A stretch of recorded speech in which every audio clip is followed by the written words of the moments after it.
Bueno, habíamos hablado entonces de tótem y tabú. Ahora vamos a hablar un poco, vamos a pensar un poco qué es un tótem y qué es un tabú. Y también hace un tiempo ya habíamos avisado que junto con la clase anterior, que es la que dio Alfonso, Freud acá se metía ya con dos disciplinas o con dos ramas de las ciencias sociales.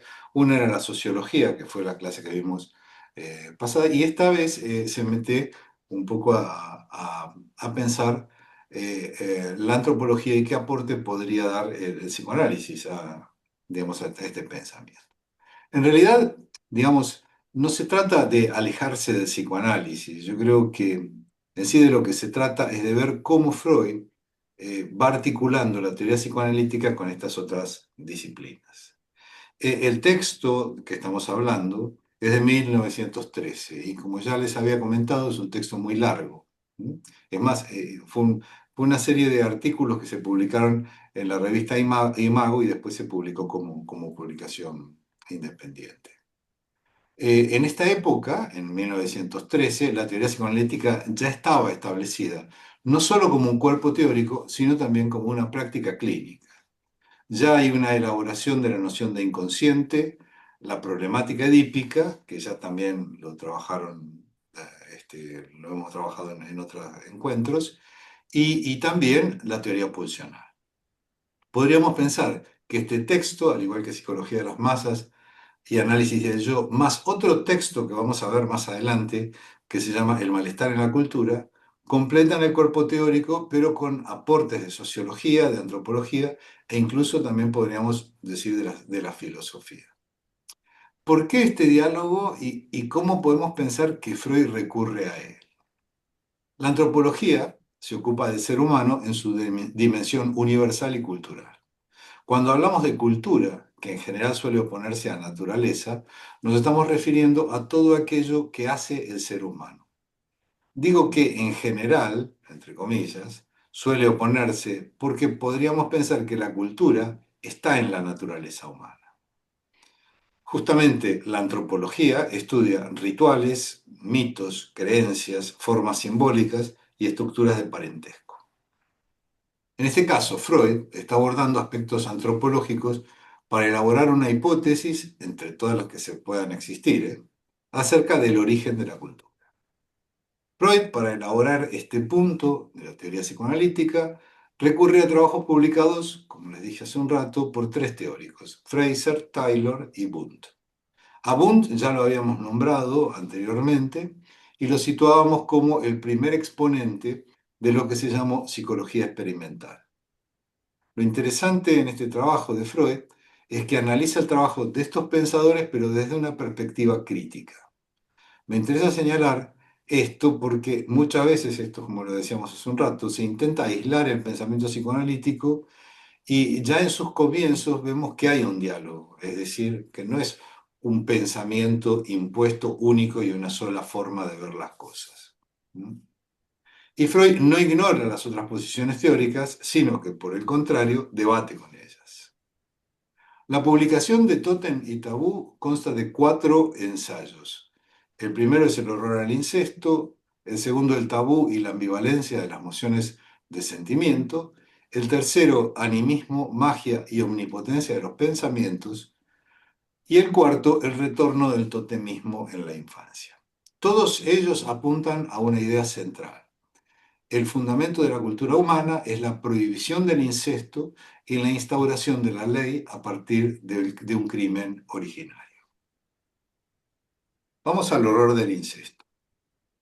El primer ensayo se titula El horror al incesto. Freud parte del análisis de aborígenes australianos, pueblos sin jefaturas centralizadas, es decir, sin un jefe identificado, sin grandes instituciones religiosas y con un nivel técnico elemental. A mí me interesa también señalar que en muchas ocasiones hay críticas por algunos términos que vemos en los escritos de Freud. Me estoy refiriendo a los pueblos que él llama salvajes. No debemos olvidar que estos textos fueron escritos a principios del siglo XX y que Freud era un gran admirador de Darwin. el padre de la teoría de la evolución de las especies. Estos pueblos están organizados en clanes totémicos. Cada clan lleva el nombre de un tótem, en general un animal, que funciona como antepasado mítico y como emblema de identificación. La pertenencia al tótem no es una cuestión de consanguinidad biológica, sino de filiación simbólica. Ser parte de un tótem implica digamos, participar de un lazo común y de obligaciones colectivas. Aquí podemos introducir el concepto de tótem, que da Freud, para poder articularlo con todo el desarrollo. ¿Qué es un tótem? Dice Freud.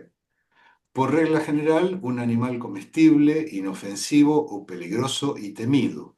Rara vez una planta o una fuerza natural, lluvia o agua, que mantienen un vínculo particular con la estirpe entera. El tótem es, en primer lugar, el antepasado de la estirpe, pero además su espíritu guardián y auxiliador que les envía oráculos, aun cuando sea peligroso. Conoce a sus hijos y es benévolo con ellos. Los miembros del clan totémico, por su parte, tienen la obligación sagrada, cuya inobservancia se castiga por sí sola, de no matar, aniquilar a su tótem y de abstenerse de su carne, consumo posible. Yo estaba pensando, digamos, en los restos actuales que podríamos ver, ¿no? De esta idea totémica de algunas religiones que no permiten comer determinadas cosas. Yo pensaba que los musulmanes o la religión judía que no permiten comer cerdo. O incluso en la religión católica, ¿no? Que en Semana Santa, en los días de Semana Santa, en realidad creo que todos los viernes, 40 días antes, no se puede comer carne, de carne roja. Lo esencial es que esta pertenencia establece una prohibición estricta. Los miembros de un mismo tótem no pueden mantener relaciones sexuales entre sí. Esta regla exogámica no es relativa ni flexible. Su transgresión acarrea sanciones gravísimas, incluso la muerte. Además de esta estructura totémica existen las llamadas evitaciones, prohibiciones que regulan el contacto entre ciertas personas, por ejemplo, entre yerno y suegra. Prohibiciones de hablarse, de tocarse, incluso de pronunciar el nombre del otro. No sé si, bueno, igual Nuria fue que leyó ese primer capítulo, y en ese primer capítulo incluso habla de algunas comunidades donde no se pueden acercar a la hermana, no pueden hablar con la hermana, ¿no? Yeah. Bien, Freud observa que en sociedades que podríamos suponer menos reguladas en su sexualidad, establecen paradójicamente normas sumamente estrictas para impedir el incesto. Y no solo el incesto real, sino también cualquier relación dentro del mismo linaje totémico. ¿Cómo se entiende este? Es decir, no solamente el incesto entre consanguinidad, sino también está prohibida la relación con cualquier otra persona dentro del linaje de ese tótem. Freud propone entonces que la atracción incestuosa no es un efecto de la cultura, sino un dato estructural del deseo humano. Es precisamente porque existe esa atracción que la cultura debe organizar dispositivos tan complejos para controlarla y desplazarla. En palabras de Freud, la cultura humana se funda en la sofocación de las pulsiones. Este horror al incesto, entonces, no es una invención moral tardía, sino una reacción estructural frente a un deseo constitutivo. Y en este punto, Freud establece un primer puente entre lo arcaico y lo neurótico. En ambos casos, la sexualidad infantil tiene al interior de la familia, padre, hermanos, madre, sus primeros objetos de deseo, y sobre ese terreno se erigen las prohibiciones que estructuran la vida psíquica. Esto, al margen de lo que había escrito, esto de este interés de Freud por lo arcaico, también lo podemos conectar con esta metáfora que él utiliza muchas veces, que el trabajo del psicoanálisis es un trabajo de arqueólogo, ¿no? Es encontrar estas piezas antiguas y poder construir algo desde eso que es, digamos, que son los restos, que hay que darles un sentido. Vamos al tabú. El segundo ensayo, ahí Freud, examina el concepto de tabú. La palabra es de origen polinesio y tiene un rasgo, no sé si contradictorio o fascinante en algún sentido, porque reúne a los dos sentidos opuestos. Por un lado significa sagrado, venerado, y por otro peligroso, prohibido o impuro. Me llamó la atención el concepto de sagrado, ya que hace unos años, no sé si te acuerdas, Alfonso, estuvimos participando en un coloquio de la Fundación Europea para el Psicoanálisis en Santiago de Compostela sobre lo sagrado del psicoanálisis. Y ahí en ese mm, coloquio, justamente en mi ponencia hablaba, digamos, como que el tema de lo sagrado sería lo inamovible, lo que no se puede tocar, lo que es, digamos, y para mí, y sigo sosteniendo lo mismo, lo que es inamovible y lo que no se puede tocar en psicoanálisis, básicamente es la posición ética del analista. Ujú, El tabú no es simplemente una norma moral ni un mandato divino. Es una prohibición que no necesita justificación ni explicación. Su transgresión no requiere un castigo impuesto desde fuera, sino que parece activar consecuencias automáticas, como si la fuerza del tabú residiera en el objeto mismo. Incluso lo podríamos pensar como aquello de lo que no se puede hablar ni siquiera nombrar. Freud destaca que el tabú está sostenido por una fuerte ambivalencia afectiva. El objeto tabú es simultáneamente deseado y temido, amado y odiado. Precisamente por eso debe ser apartado, rodeado de prohibiciones. Esta ambivalencia remite directamente a las estructuras afectivas que Freud había descrito en la neurosis obsesiva. Intensos sentimientos de ujú, amor y odio hacia la misma persona, deseos reprimidos y temor al castigo. También en ese capítulo habla incluso y compara un poco los rituales que puede haber en determinadas eh, ceremonias tribales y los rituales que tiene el obsesivo. Yo como ejemplo los podría remitir a una película que muy probablemente hayan visto que se llama Mejor Imposible, con Jack ujú, Nicholson, que antes de salir él tenía que abrir y cerrar, ujú, tenía todo un ritual para poder hacer determinadas cosas, ¿no? O hay otra serie que era muy simpática que se llamaba, creo que se llamaba Monk, que el tipo era un hiper ujú, obsesivo y entonces de repente iba caminando y había un camión con unos periódicos, los tiraban y entonces él se volvía y los acomodaba para que estuvieran bien acomodados, ¿no? Y también me acordé, algo que aparece, digamos, en Nombre de las Ratas, que es, en algún momento vamos a trabajarlo, digamos, esta acción y cancelación de una misma acción. Entonces, el Nombre de las Ratas, recuerdo que había una parte en que va en un carruaje y ve una piedra al lado del camino y piensa que cuando su novia viaje, puede ser que el carruaje muerda la piedra y tenga un accidente. Entonces, él baja y quita la piedra. Pero claro, cuando se vuelve a subir al carruaje de él, se da cuenta de lo absurdo. Entonces vuelve y vuelve a poner la piedra en su lugar, esta contradicción. Entonces, eh, así entonces, el tabú se revela como una formación cultural de defensa frente a un deseo inconsciente.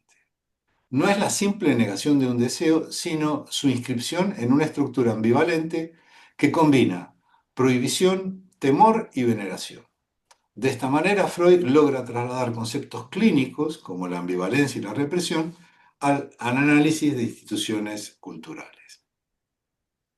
Un ejemplo claro del tabú es en torno a los muertos. Las sociedades primitivas temen y veneran a los muertos a la vez. Los lloran, pero también los evitan. Les rinden culto, pero temen su retorno. No sé, en algún punto cuando leía esto pensaba que en las sociedades actuales también pasa lo mismo, ¿no? Es decir, no queremos saber nada con los muertos, ¿no? Y si se aparece un muerto nos ujú. asustamos, ¿no? Freud lee esto como una expresión de ambivalencia originaria. Amor hacia el ser querido, pero también hostilidad inconsciente. Deseos reprimidos de muerte que, tras el fallecimiento, retornan como el temor a ser castigado. Vamos entonces ahora al animismo. En ese capítulo él lo llama animismo, magia y omnipotencia de los pensamientos. Este tercer ensayo, aquí Freud aborda el pensamiento animista. El animismo es la creencia de que todo, animales, objetos, fenómenos naturales, está dotado de alma, de voluntad y de intencionalidad.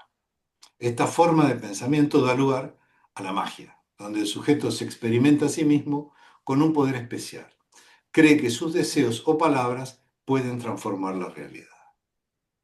Freud no reduce este pensamiento a una etapa primitiva ya superada, al contrario, lo interpreta como un modo de funcionamiento psíquico que permanece activo en la vida inconsciente. Lo que llama omnipotencia de los pensamientos, la creencia de que pensar algo equivale a producirlo. No es exclusivamente de los pueblos animistas, es también una característica del pensamiento infantil y de la neurosis obsesiva. La magia, la religión y la ciencia no serían entonces etapas completamente separadas, sino momentos de una misma lógica de relación con el mundo. Del pensamiento animista pasamos al religioso y de este al científico, donde vemos una continuidad estructural. La diferencia radica en el modo en que el sujeto ubica su propio deseo frente al orden simbólico.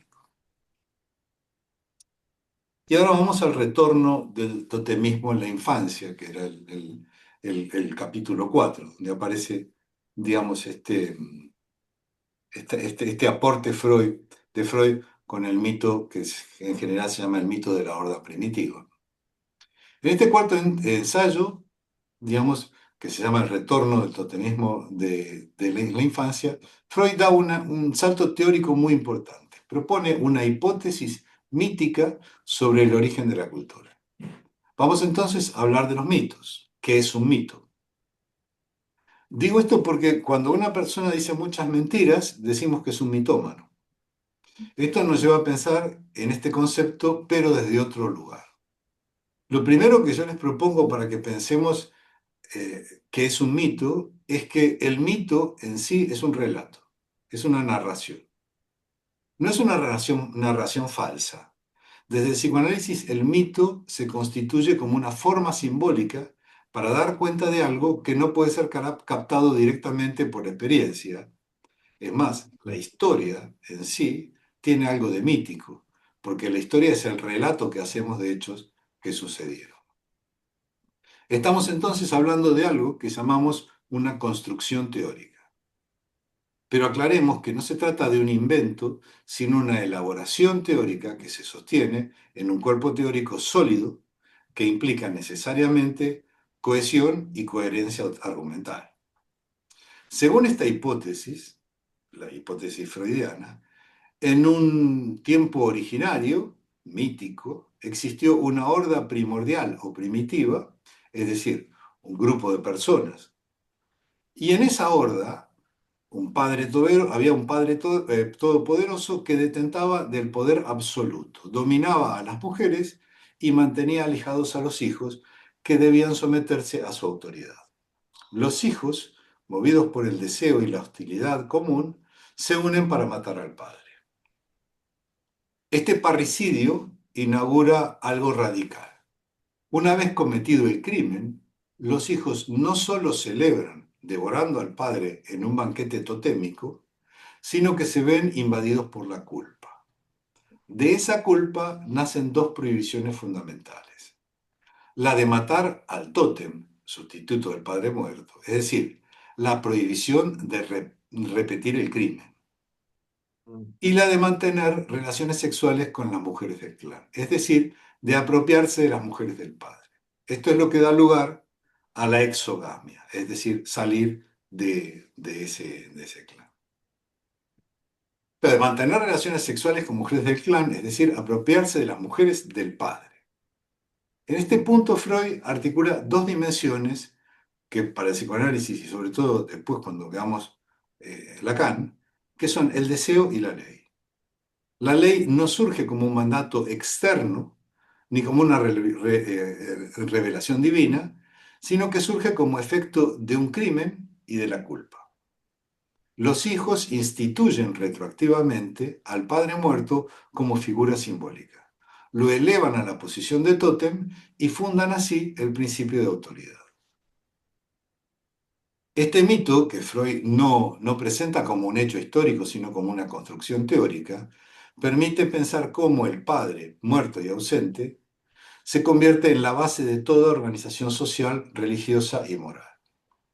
La religión, dice Freud, no es más que la repetición y la elaboración simbólica de ese crimen originario. El padre muerto retorna como Dios, como figura sagrada que encarna la ley y el límite. Me parece interesante señalar aquí que estamos hablando de un crimen original y no de un pecado original, que estaría vinculado a lo sexual. Pero este crimen original sí está vinculado al deseo sexual y básicamente al deseo incestuoso. Esta propuesta freudiana no es ajena a la elaboración anterior, la edípica, que ya habíamos trabajado. Sigue en la misma línea y también nos permite articular otros conceptos, también complejos, propuestos por Lacan. Déjenme tomar un poquito de agua.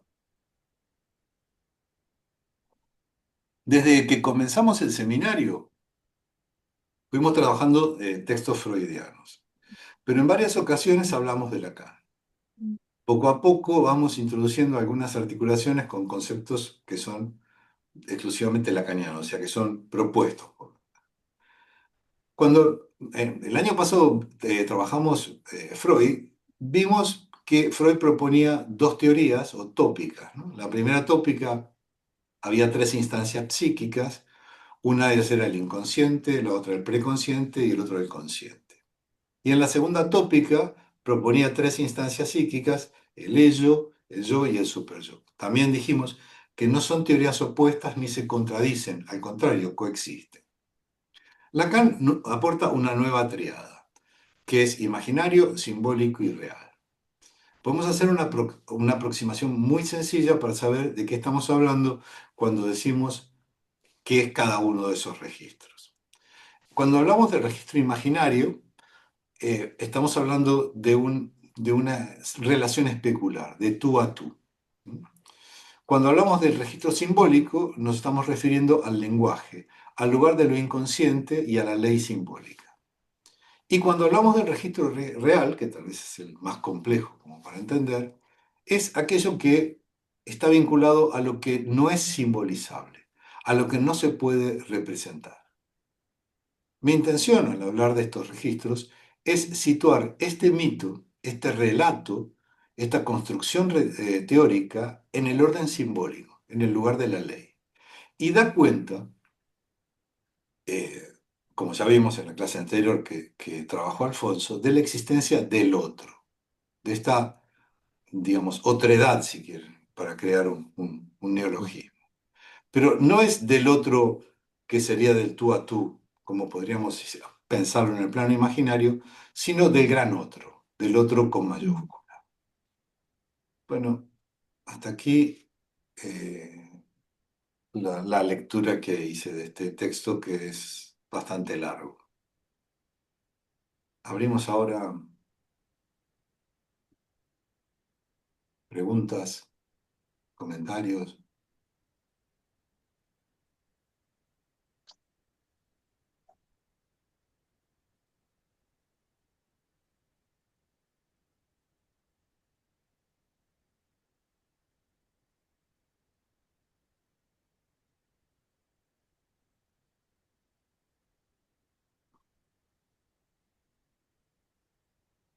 ¿Se asustaron por la horda primitiva?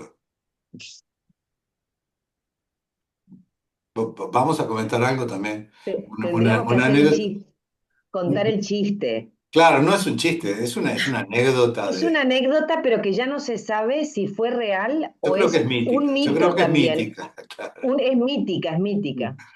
Bueno, parece ser que en un examen de escuela francesa, de psicoanálisis y escuela francesa, a trabajar esto, una persona escribió en un parcial 2 o 3 hojas acerca del mito de la gorda primitiva.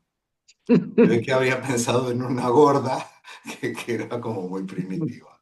Pero bueno, no se sabe exactamente si eso sucedió en realidad o es un O invento, justamente un metieron el mito. bulo para poder explicar el concepto de mito. Porque imagínate que en diferentes generaciones todos recibimos la anécdota, o sea que Mm. Claudia. Sí, ahí está.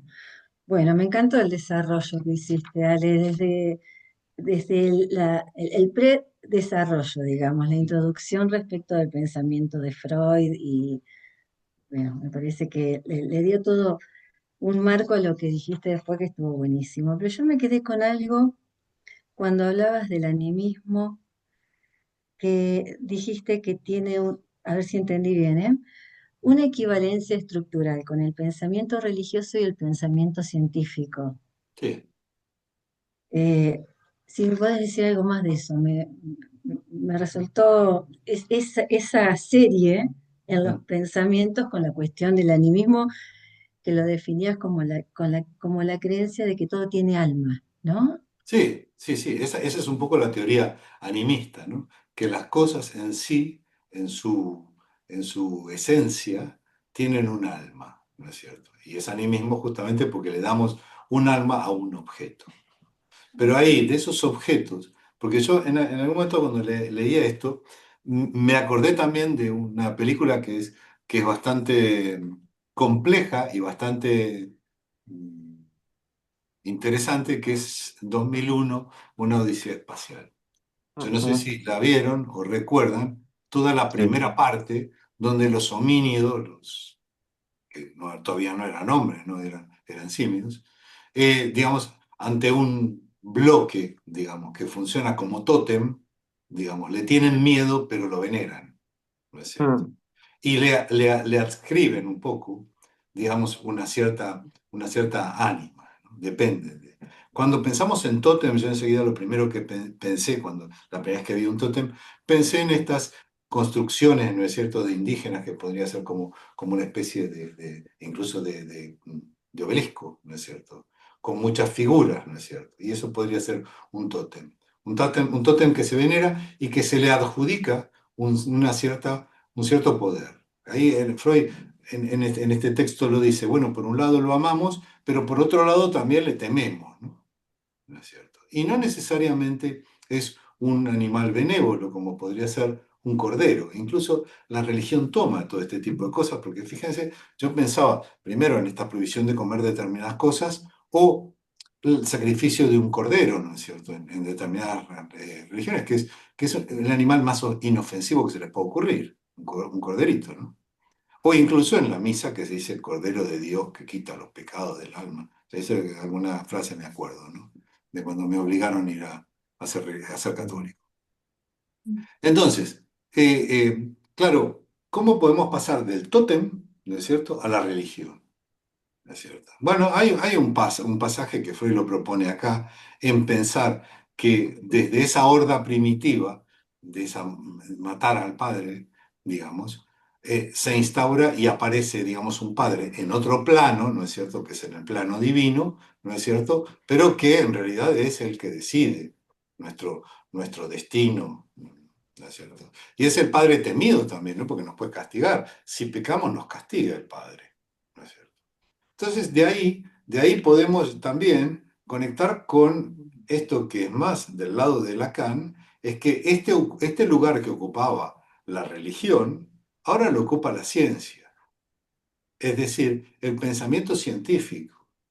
Si lo dice la ciencia, y ahí está, yo no sé si lo subí en mi blog, el texto que presenté en el 17, en este coloquio, que estaban, por cierto, Alfonso y estaban Belén, que ahora lo había conectado a Belén, estaban en ese coloquio.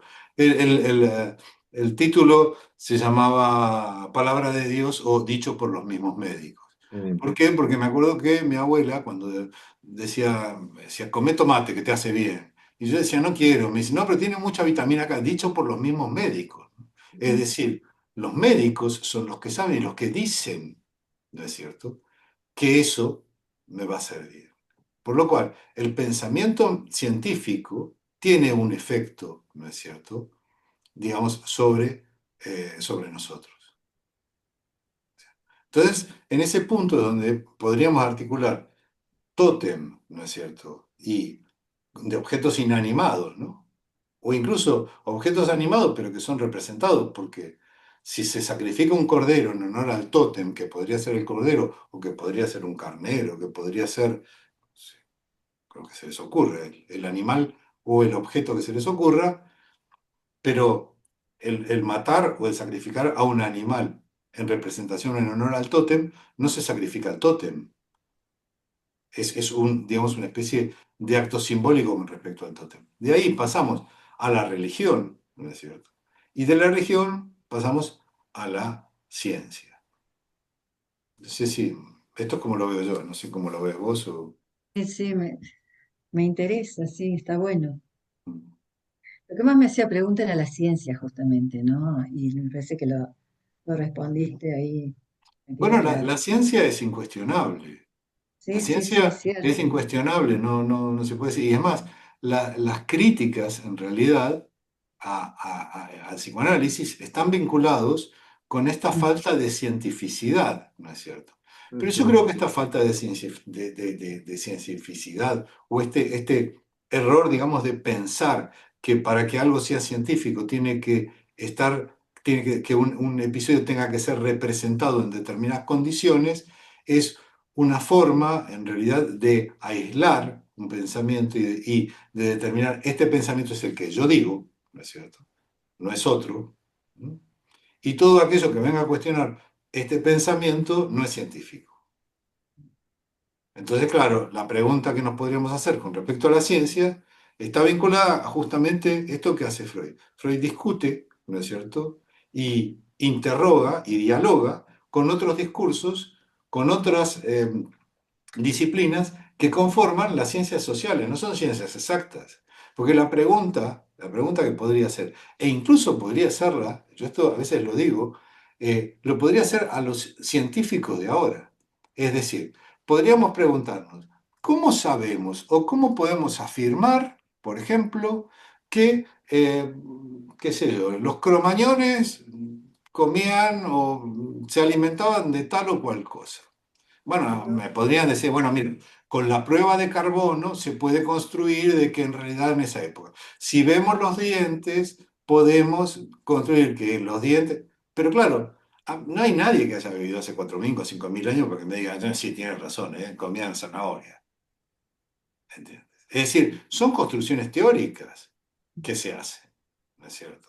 Y lo mismo, bueno, en otro sentido, es cuando yo digo, bueno, yo nunca vi de repente a un genetista que agarra un gen y que diga, bueno, mira, tú eres el responsable de que esta persona sea depresiva y el gen le diga, sí, soy yo. Ese es un punto. El otro punto, utilizar la estadística, por ejemplo, para poder hacer afirmaciones categóricas, y es un grave error, porque las estadísticas no siempre representan lo que quieren representar, porque hay un montón más allá de que son manipulables, ¿no? Bueno, no me quiero seguir hablando porque Alfonso había levantado la mano. Sí, Ale, y después de Alfonso hay un mensaje de Ah, David en el chat.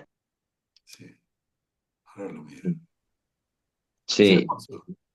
sí, bueno, lo primero felicitarte, Alejandro, porque vamos, ha sido un resumen exquisito de Totem y Tabú. Me ha gustado muchísimo por la claridad. Un poco siguiendo el debate que se ha abierto con la cuestión de la ciencia, con la cuestión de las construcciones teóricas, totalmente de acuerdo. Es decir, yo creo que lo que ahora se está llamando incluso ciencia y colocar al psicoanálisis como no científico es más un dogma del cientificismo, ¿no? Es decir, yo creo que la cuestión es de dónde se coloca, digamos, la teoría o la construcción teórica. Es decir, el pensamiento de Freud, como estamos viendo, como has expresado hoy, es de una riqueza inmensa porque utiliza el mito dentro de lo que es un relato. No va obviamente a saber qué es lo que sucedió, si hubo una horda, es decir, no está tocando cuestiones no de lo puramente real, sino está haciendo una construcción realmente que como teoría funciona en muchísimos campos, incluso en el Edipo, como has visto tú, ha dicho aquí ahora, para entender la transformación hacia la religión. Yo creo que el problema, y Freud además tuvo en aquel momento contacto también a través de sus cartas con Einstein, es el problema de qué es lo que vemos o qué es lo que no vemos. O sea, la existencia del inconsciente está claro. Yo creo que la neurociencia también lo aporta y lo avala. Por tanto, lo que Freud construye es un método, en mi opinión, científico, diferente a una ciencia experimental del conductismo, de lo puramente no consciente, para hacer un trabajo exquisito de exploración y de construir un marco teórico adecuado. Pero esto sería igual que si ahora mismo alguien estuviera discutiendo la teoría de Einstein sobre la teoría de la relatividad porque está aplicando a la caída de una manzana la teoría de Newton y sin embargo para verlo muy pequeño pretendiera aplicar las teorías de Newton, que eso es lo que pasó cuando se estudiaba el átomo. El átomo al principio nos lo contaban como que giraban los electrones, eso es una teoría de Newton. Lo sé yo que las cosas no eran así, las cosas no funcionaban de esa manera.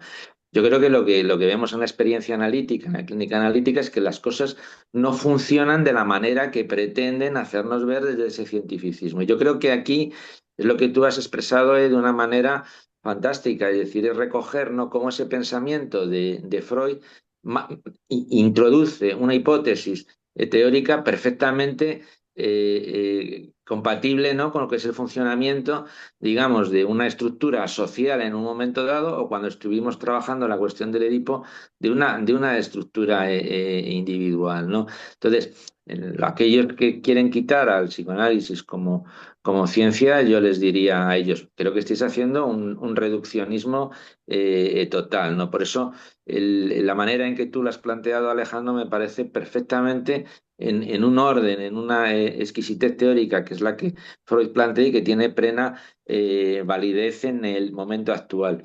Y muy interesante lo que has dicho del animismo. Efectivamente, el animismo es una manera o una zona de pensamiento, pero también es curioso porque aunque en la religión se busca aspectos ya más de lo simbólico, incluso en la religión católica, en lo que tengo yo como conocimiento, ¿no?, de ello se habla en el momento bueno, de la consagración, del vino, del cuerpo, que es real, que en ese momento se están convirtiendo en sangre y cuerpo, lo cual significa que también en la religión a veces quedan restos de este animismo perfectamente compatible, además con todo el trabajo en Freud de Totten y Tabú. Yo creo que ya la riqueza de pensamiento de Freud ahí era grande, y a mí este trabajo me parece soberbio y la manera en que tú lo has planteado, Alejandro, enhorabuena, ¿no? Porque además lo he disfrutado, porque has tocado, yo creo, los puntos claves que nos abre el campo de pensamiento y que lleva al momento actual, sin duda. Sí, con respecto, bueno, gracias por tu palabra también, pero con respecto a al animismo y con respecto a los pensamientos, ¿no es cierto? De los neuróticos, Freud se está refiriendo a la neurosis obsesiva, ¿no? Cuando de repente se le impone de repente este temor a que a su amada le pase algo, ¿no es cierto? Sí, O que, digamos, algo suceda, yo creo que no me acuerdo ahora exactamente, pero cuando veamos el hombre de la rata, pues, me gustaría que en algún momento trabajemos algún historial, cuando él en realidad, digamos, hace determinados rituales porque de esa manera va a evitar que suceda determinada cual cosa a su amada o incluso a su padre. El tema de la deuda de los sí, prismáticos, no sé si se acuerdan de, sí, yo sí. lo tendría que releer porque estamos hablando de algo que leí hace muchos años, ¿no? Ujú. Y creo que en este punto, digamos, es que el pensamiento en sí adquiere, digamos, como tiene vida propia ese pensamiento. O Sí, incluso, de repente, cuando un paciente te dice, tengo pensamientos intrusivos, sí, es como si el pensamiento tuviese, digamos, una vida propia y se mete, ¿no?, adentro de uno, ¿no? sí. Entonces yo digo, bueno, cuando un paciente me dice, tengo pensamientos intrusivos, y digo, ¿y quién lo introduce? Que viene solo y se introduce el pensamiento. un poco para abrir la vía o el camino a su subjetivación, ¿no? Soy yo el que produce esos pensamientos. Bueno, a propósito de la cuestión de la ciencia, a veces también se presenta en la clínica aquellos pacientes que dicen que lo que les pasa, el sufrimiento que los trae y demás, tiene que ver con un mal funcionamiento del cerebro, Mm, sí, sí. ¿no? O sea, mi cerebro me hace una mala pasada, mi Sí, cabeza, sí. ¿no? Esta cosa, mi cabeza, pero no como algo propio, sino como algo ajeno. A veces Mm. sucede, pero que quiero, sí quiero leer lo de David, porque dice David, este mito primordial primitivo freudiano me recuerda mucho a la titanomaquia. En ese sentido, ¿habrá alguna manifestación del mito en dinámicas familiares clínicas actuales?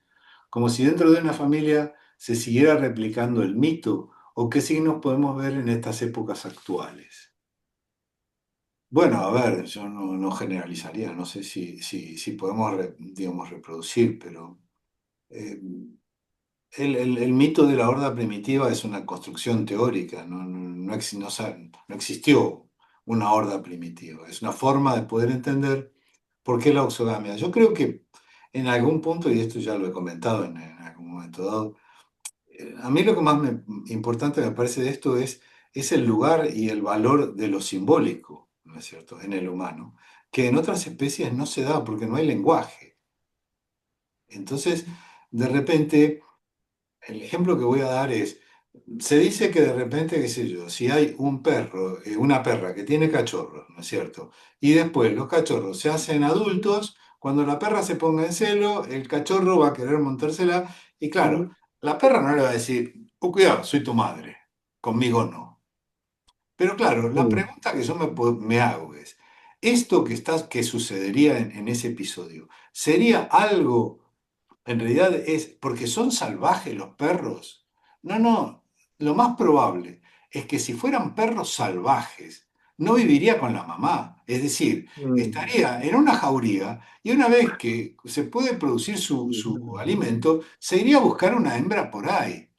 Es decir, el perro ese que va a querer montarse a la madre está en una casa, está cerrado, no puede salir. Entonces, tal vez la exogamia, esta sí sería la parte más animal nuestra, está vinculada con un intento digamos, de que la especie no se extinga. Pero Claro, nosotros tenemos algo que no tienen las otras especies, claro, nuestro que es lenguaje. el lenguaje, básicamente, pero no el lenguaje, porque las abejas, y esto algunos, Mm. los que estuvieron en Argentina seguro que se lo recuerda, las abejas tienen una forma y un lenguaje para comunicarse. ¿Se Claro, acuerdan de nuestro lenguaje. Benveniste que hacían unas Sí. danzas, ¿no es cierto?, para indicar dónde estaba la comida. Pero claro, es lo que yo siempre digo, yo nunca vi una abeja que haga una danza inversa y que cuando se va para el otro lado le diga, no, chicas, era broma, es del otro lado. El chiste es del lenguaje y es del orden simbólico y es humano. El lenguaje, ¿no es cierto?, que es el que estructura al ser humano, primero lo precede, lo fragmenta y lo determina. ¿Mm? Bueno, eh, Lucía. Sí, yo quería comentar una cosa a raíz del mensaje de David en relación a, bueno, me hizo pensar en cómo aparece esto en la clínica, ¿no? Y sí que eh, podemos entender, ¿no? Que tanto en este texto como los textos que estuvimos viendo, sobre todo estos últimos encuentros, un poco van alrededor de este concepto como fundamental, ¿no? En relación al Edipo, a las diferentes funciones, tanto de la madre y del padre, entendidos como función, no tanto como persona real, ¿no? Que sea padre o madre. Y creo que esto se puede ver en la clínica en general, pero en la clínica con niños se ve como de una manera muy de cerca, digamos, ¿no? En diferentes problemáticas que aparecen, síntomas que aparecen en los niños, donde uno justamente no puede trabajar esos síntomas si no trabaja con las funciones parentales y con aquellos, estos otros con mayúscula, estos otros primarios que encarnen esa función, que en general son los padres, pero a veces es una abuela, a veces no, son unos tíos, eh, y cuando no operan o no operan correctamente, digámoslo así, uno justamente ve muchas dificultades en los primeros años de la vida, ¿no? Por ejemplo, una cosa que veo muy habitualmente es en síntomas diversos, que pueden ser desde problemas de aprendizaje, problemas de conducta, con más o menos gravedad, que cuando uno empieza a hablar con los padres, ve que, claro, lo primero que dicen los padres es no hace esto o hace mal esto, o desde la escuela nos dijeron que, ¿no? Que se comporta mal, y luego uno cuando empieza a hablar con los padres, pues puede ubicar un poco en qué lugar está ese niño para esos otros y de qué manera están ejerciendo esas funciones, ¿no? Por un lado, esa primer función principal de la madre, que es dar el deseo que hace que se convierta un cachorro humano en un bebé, ¿no? Es decir, descifrando su llanto, interpretándolo, esos primeros cuidados, libidinizándolo, que eso es un poco lo que, si se acuerdan, lo que vimos hace ya bastantes encuentros, por ejemplo, con 3 ensayos. Pero después es importante esa función paterna, que entre otras cosas, separando esa relación fusional, ¿no? Permite ese paso por el Edipo, por su sepultamiento, por la exogamia y la ley, ¿no? Mm. Bueno, me he enrollado mucho, pero me hizo No, pensar esto que decía David, perdón, sí, sí, no, no, no, pero muy interesante. que se ve muchísimo esto que explica Freud con este mito, se ve en la clínica. Claro, yo pensé, ahora te dejo, Alfonso, pero se me ocurrió en ese momento dos cosas. Una es cuando te graduás en la Facultad de Psicología, bueno, en la UBA, donde estudié yo, en la Universidad de Buenos Aires. En general, el que termina y da el último examen dice, maté al padre. No es cierto, simbólicamente, ¿no es cierto? Me dice, ya soy psicólogo, mate al padre. Eso, y después la otra que pensé, que igual alguno de ustedes lo ha visto, una serie que se llama Succession, no sé si la vieron. Y es terrible porque no pueden matar a ese padre, no pueden matarlo. Digamos, es un padre gozador, perverso, jodido, y no lo pueden matar. Hay uno de ellos, yo me acuerdo, yo vi 2 temporadas, creo que era Logan, creo que se llamaba. Y realmente Mm. había momentos donde me daba lástima ese personaje, porque hacía todos los intentos por matarlo y no podía. ¿Mm? Ese era un padre de la horda primitiva. Esa serie, a mí me la recomendó Verónica Abogado y me dijo, mirá, mirala porque es shakespeariana esa serie. Sí, Alfonso. Sí, bueno, está la charla aumentando el interés con las intervenciones de todos. Hay una cuestión que has mencionado a Alejandro precisamente y que has tomado además de una película y del libro fascinante, ¿no? Es 2001, ¿no? La Odisea en el espacio, porque claro, en 2001 hay un momento en que habla, en la imagen famosa donde están digamos, los simios, ¿no? Ahí lanzando y de repente aparece ese elemento, esa especie de rectángulo, ¿no? Totémico que preside toda la película, ¿no?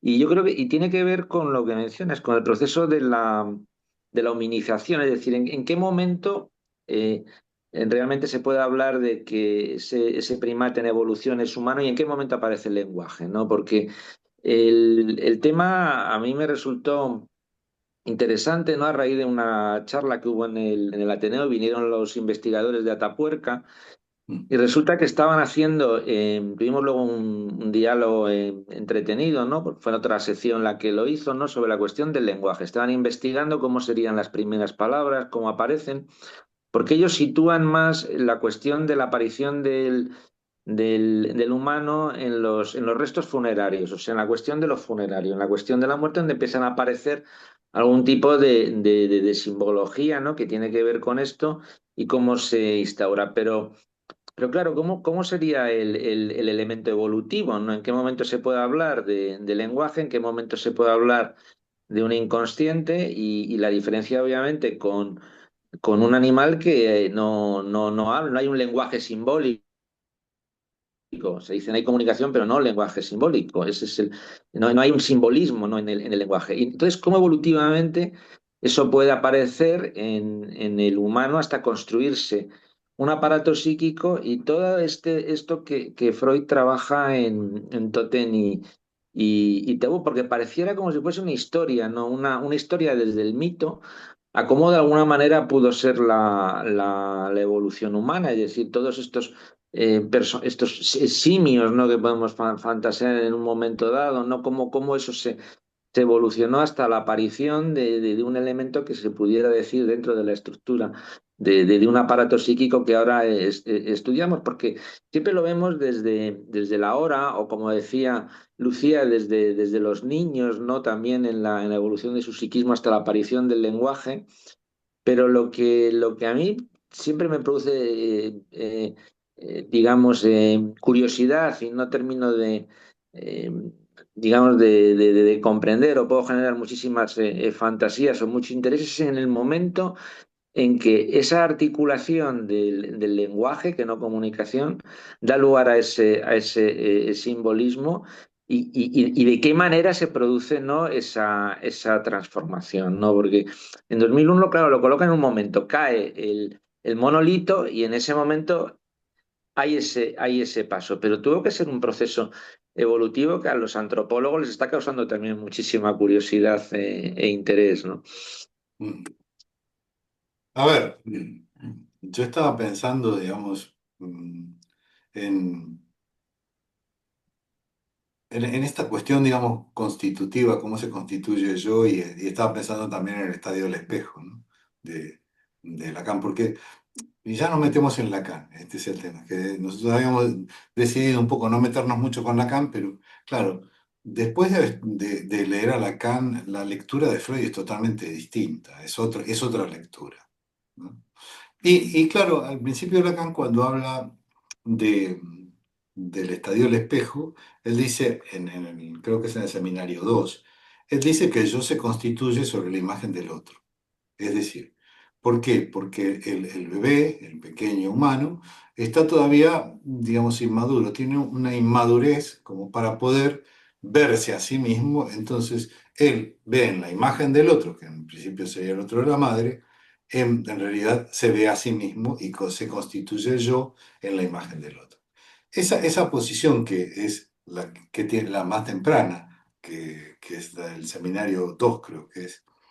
Después es no invertida, pero sí es cuestionada y cambia de posición en el seminario 10, creo que es la angustia, donde en realidad retoma el estadio del espejo y no dice que se constituye sobre la imagen del otro, sino sobre la validación del otro, no sobre la imagen del otro. Y entonces él es cuando dice que el bebé se mira en un espejo, ahora sí estamos hablando de un espejo, ¿no es cierto? Y mira a la madre o a quien está al lado y espera que la madre le confirme que es él. Y entonces ahí lo que está en juego está vinculado a lo simbólico. Lo que permite que se constituya eso, el yo, no es esa especularidad, sino lo simbólico. Y lo simbólico aparece en el lenguaje. Por eso decía que el lenguaje representa lo que llamamos el orden simbólico. Pero, ¿por qué? Primero es porque hay, hay algo que no se puede terminar de decir. ¿No es cierto? El lenguaje sí puede decir muchas cosas, pero hay algo que no se termina de decir. ¿No es cierto? Y esto, digamos, y aparte de otras cosas, yo dije, el lenguaje fragmenta. Claro, ¿por qué fragmenta? ¿Por qué divide al sujeto? Porque antes del lenguaje, el sujeto es un todo, es un continuum. Ahora, cuando llega el lenguaje, va a pensar que desde aquí hasta la punta de los dedos se llama brazo. Ya lo fragmentamos, ¿no es cierto? Entonces, yo creo que cuando el lenguaje aparece, digamos, y representa algo simbolismo y tal vez ese monolito que se representa, que Kubrick representa en esa película, eh, es tal vez el primer punto, porque aparte yo creo que no me acuerdo exactamente porque ya hace tiempo que no la vi, que había como peleas entre los clanes de un lado y del otro y se mataban y se golpeaban, me acuerdo así. Otra película que también, y ahí te dejo, Claudia, también me hizo pensar en todo lo que estamos hablando de Naranjas Mecánicas. Estoy hablando de, encima, una película que es de Kubrick también, ¿no? Y que es una película realmente terrible, porque ahí nos damos cuenta de que la- la- las técnicas conductistas no sirven para nada. No sé si la recuerdan, pero bueno, es monstruosa esa película. Y sobre todo lo que es terrible es la recuperación de Chico, ¿no? Porque uno se da cuenta de que en realidad no se recuperó, que es un monstruo el tipo, ¿no? Sigue siendo un monstruo. Claudia, Y bueno, yo me, me quedé pensando un montón de cosas. A medida que se va armando la charla y se van sumando cuestiones, bueno, más habilitada a hablar de Lacan, por lo que vos traías, Alejandro, y que me parece que es muy oportuno, y de acuerdo con vos, con que Freud se lee de otra manera a partir de Lacan. Pensaba esto que decías de las abejas, ¿no? De lo que es un lenguaje y otro, podríamos decir. Y ahí, claro, las abejas se manejan en el plano del signo, ¿no? Lo que es algo para alguien. Es decir, si la abeja sube, baja a la derecha, significa algo para el resto de las abejas. Ahora, sería el un tema, algoritmo saussuriano ese, claro, no ahora, lacaniano. es el lenguaje del que tenemos los seres hablantes, justamente por no ser un signo, sino un significante, para saber qué quiere decir, siempre hay un llamado a otro significante y otro significante. Bueno, se arma la cadena, ¿no? Las abejas no se preguntan, che, ¿qué quiso decir? No, ¿Qué no caen voy? en el malentendido. ¿Qué voy? Claro, Claramente. ¿qué me quiere con ese baile que me está haciendo? Los seres humanos, desde el momento en que hablamos y estamos divididos, justamente, bueno, ahí se generan todos los malos entendidos y las controversias con las que después tenemos que lidiar en la vida cotidiana, ¿no? Y en análisis.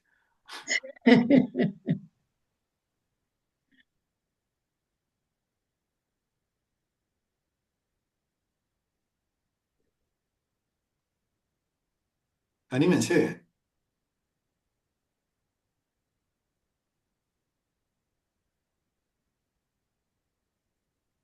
Digo, que no seamos nosotros solamente los que hablamos, ¿no?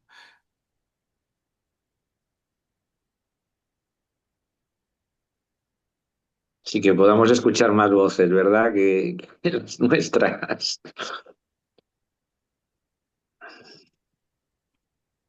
Lo que pasa es que, bueno, tal vez esta idea de animarlos a hablar está vinculada también como disparar, digamos, formas de pensar, porque esto que decía Claudia, ¿no? A partir de lo que estábamos escuchando, a mí se me ocurrió y tal cosa, y después al otro se le Sí, ocurre sí. otra. Sí, y si la quieren hacer por escrito en el chat también. Lo interesante es que es un tema que tiene como mucha apertura, ¿no? Por esto de que entra en juego las cuestiones antropológicas. Uno puede entrarle desde diferentes lugares y siempre enriquece. Igual se escriben ahí, si no tienen lapsus linguae, pueden tener un lapsus calami, no deja de ser un lapsus también, ¿no? El que lo estudió también, que quizás muchos lo habrán visto, el que estudió mucho esto a partir de pensar las estructuras de parentesco fue el antropólogo Levi-Strauss, que justamente Mm, él plantea, él se pregunta, ¿dónde está el punto que permite el paso de la naturaleza a la cultura? ¿No? Sí. Y lo sitúa justamente, después de estudiar bastantes eh, grupos, ¿no? Humanos, lo sitúa en la ley de prohibición del incesto, ¿no? Y de cómo se estructuran los parentescos exogámicos bueno, los parentescos justamente a partir de los matrimonios, de la exogamia, ¿no? Y esto estructura socialmente a las comunidades, ¿no? Lo que es interesante también, vamos, yo ahí seguro que los antropólogos nos dan más datos, pero es lo que también surge sobre la cuestión del tabú, del incesto, porque parece ser, ¿no?, que el tabú como tal del incesto es cultural. No, no sé si habrá algún tipo de sociedad donde no sé, no esté instaurado, ¿no?, de alguna manera en el funcionamiento ese tabú, lo cual es algo que también, no sé, me ha resultado siempre como bastante sugerente, ¿no? Algo que sea en el momento también de la aparición de esa hominización, surge también en la instauración del tabú en no tener relaciones, no padres con hijas, etcétera, ¿no? Ese Bueno, elemento. ahí creo que es en el primero de los cuatro ensayos, Freud habla de algunas, eh, habla en primer lugar de los australianos, después habla de los melinesios, creo que son, que vendrían a Sí, ser de Oceanía, ¿no es cierto? Y hay una parte, me acuerdo, que hablaba de que, bueno, que digamos que los padres podían tener relaciones con las hijas, pero que los hijos con la madre no podían tener. exacto, ¿Mm? eso es. Porque Eh, lo que, y justo, eso, justo, sí, eso, y hay otras de las cosas que también, bueno, eh, yo no sé si ustedes se acuerdan que Gerard Pommier, que fue uno de los fundadores de la Fundación Europea, en un momento dado planteó proponer incluir la prohibición del incesto en la Constitución francesa. Yo no sí, sé qué recorrido tuvo, pero sí hubo voces, digamos, que estaban un poco en contra, y hay todo un movimiento de cuestionar determinadas cuestiones o principios, digamos, psicoanalíticos y darle una vuelta, ¿no? Eso de la gente que está con el tema de la sororidad sí, y que no quieren, digamos, leen a la teoría psicoanalítica como heteropatriarcal, ¿no? Y no sé sí, si es tan así. Tal vez esto es lo que habíamos hablado en algún momento dado, que si hablamos de la terceridad más que del nombre del padre, porque con el nombre del padre, para Lacan vendría a ser la representación, digamos, de esta estructura edípica, donde, bueno, el niño tiene que renunciar al incesto ante la amenaza de castración, ¿no? Y entonces, claro, hay un tercero que rompe ese vínculo dual madre-hijo, ¿no? Y claro, y lo podríamos pensar también en esa terceridad, no tanto como el hecho de que sea el padre, porque a veces el padre no está, pero podría estar un segundo padre o podría haber dos madres, ¿no? O, claro, también podríamos pensarnos, ¿no? ¿Qué sucede si el padre se muere? El padre se puede morir antes de que, cuando el niño es bebé, es más, se puede morir antes de que nazca. Y claro, y ahí es donde, fíjense que es interesante esto, porque ahí es donde lo simbólico entra en juego, ¿no es cierto? pero Porque por más que el padre no está, está el nombre del padre, está ese lugar, esa terceridad, ¿no es cierto? En el pero a mí, discurso de la madre. justo. Obviamente. Pero ahí es donde yo digo, bueno, el que piensa que en realidad es patriarcal la teoría, porque es el padre el que separa, no, no, me parece que no leyeron bien esta historia. La que da ese lugar a que el padre pueda Madre, operar es la madre, no es totalmente, el claro. padre. Pero lo bueno ahí, claro, con Lacan es que es una función aparte de eso, es decir, no es tanto en cuanto el imaginario sobre quién es el padre, sino la función de separación. Y esto que has dicho es muy interesante, Alejandro. Yo me acuerdo también con Pomier cuando surgió esta cuestión de la... Yo creo que ahí hay una diferencia. Yo sí pensara lo que una cuestión es la ley como derecho, ¿no? En el funcionamiento incluso social y cultural, ¿no? Que es lo que manejan pues los juristas, el hacer leyes. Otra cosa es lo que pueda ser el encuentro del psicoanálisis con el derecho. ¿Qué quiere decir? Es decir, yo creo que para el psicoanálisis la ley es esta, es lo que tiene que ver con el incesto, con ese tabú y con la cuestión del Edipo y del padre. Eso es nuestro funcionamiento legislativo, no simbólico inconsciente, porque luego ya llevarlo eso, pretender llevar eso a un terreno legislativo, me parece que hay bastante distancia, ¿no? Es decir, no tiene que, no es comparable, ¿no? El introducir elementos de este tipo en una constitución. Que puede haber un funcionamiento donde de mutuo acuerdo un padre con una hija me estoy acordando de Anaïs Nin, que lo relata en sus relatos que tuvo relaciones con el padre, etcétera, que eso pueda existir y no estamos hablando de una diferencia de edad donde pueda haber un abuso infantil, etcétera, que sí que está recogido en la ley. Me parece que yo ahí creo que una cosa pertenece a un campo, al psicoanálisis, otra cosa obviamente pertenece al derecho. Que a nosotros como psicoanalistas eso, desde el punto de vista del tabú del incesto, nos puede resultar de alguna manera impactante, tendría que ser la cuestión de lo que se puede trabajar en un análisis cuando un analizante esté relatando una experiencia, ¿no? De alguna manera de ese tipo. Lo que pasa es que pareciera, como si no mal no recuerdo, que Pomier lo quería llevar, ¿no? De alguna forma, y si no corrígeme, no, Alejandro, ya a un plano de instaurarlo legislativamente en una constitución, ¿no? Bueno, tampoco, digamos, dista mucho de querer, digamos, meter en la Constitución el derecho al aborto. Claro, Son temas muy complicados. muy complejos. Claro. Eh, yo creo que con respecto a la prohibición del incesto, ¿no es cierto? Pero yo no sé si es una prohibición, en todo caso, digamos, es, es un tabú el incesto.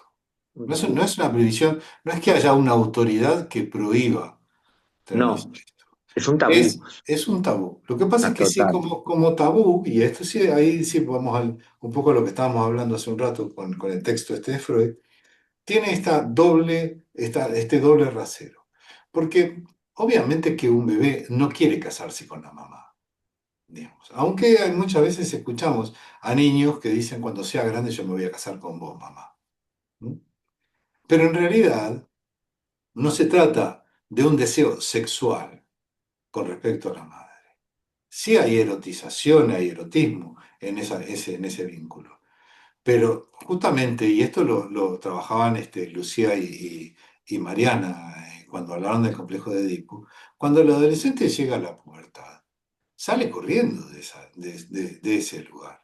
Es decir, cuando la madre lo abraza al adolescente y lo quiere besar y todo esto, el adolescente parece la gata, no sé si se acuerdan del dibujo animado, esa que había una gata y una mofeta y que se caía un tacho de pintura y que lo quería abrazar y la gata hacía así. Bueno, así pasa con el adolescente o de repente que tengo un paciente que tiene hijas adolescentes y la hija le dice, por favor, papá, te prohíbo que me des un beso delante de las chicas cuando llego al instituto. Es decir, pero no es porque, digamos, es porque ahí hay algo que se juega en esta cuestión libidinal y que se desencadena con la pubertad, porque hay una invasión hormonal heavy, fuerte, y necesita despegarse. Pero no es porque alguien lo prohíba, es porque es un tabú, porque en sí genera angustia. Creo que puede tener que ver con una cuestión también, yendo a lo animal, de instinto de supervivencia. ¿Me entiendes? Yo también hice una vez un comentario con una película que también es bastante vieja, que cuando salimos del cine todo el mundo dijeron, vaya mierda de película, que esto, y bueno, es que había una escena incestuosa de una madre que masturbaba al hijo, y era realmente angustiante, es decir, uno no podía creer lo que estaba viendo, ¿no? Y bueno, terrible porque al final el hijo la mata a la madre.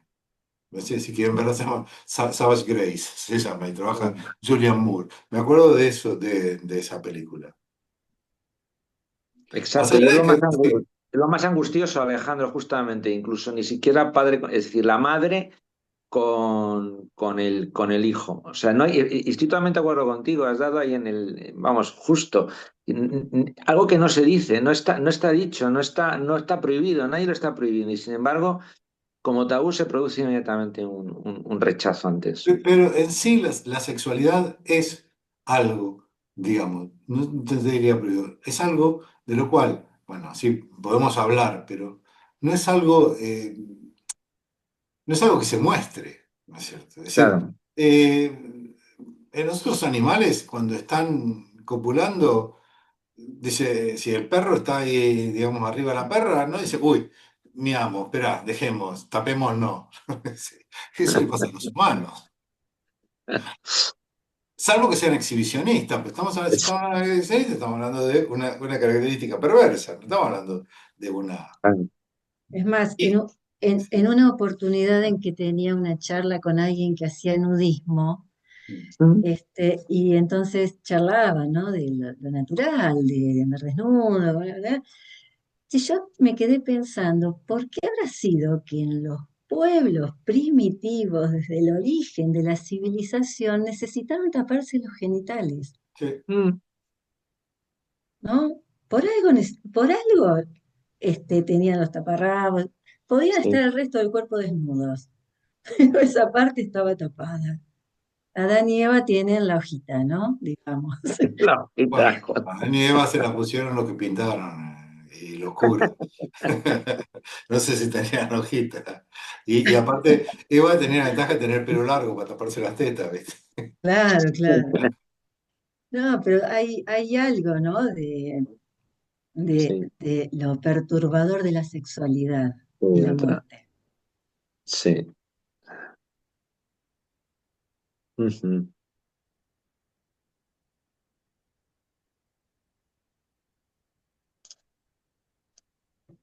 Bueno, si no hay más nada que alguien quiera decir,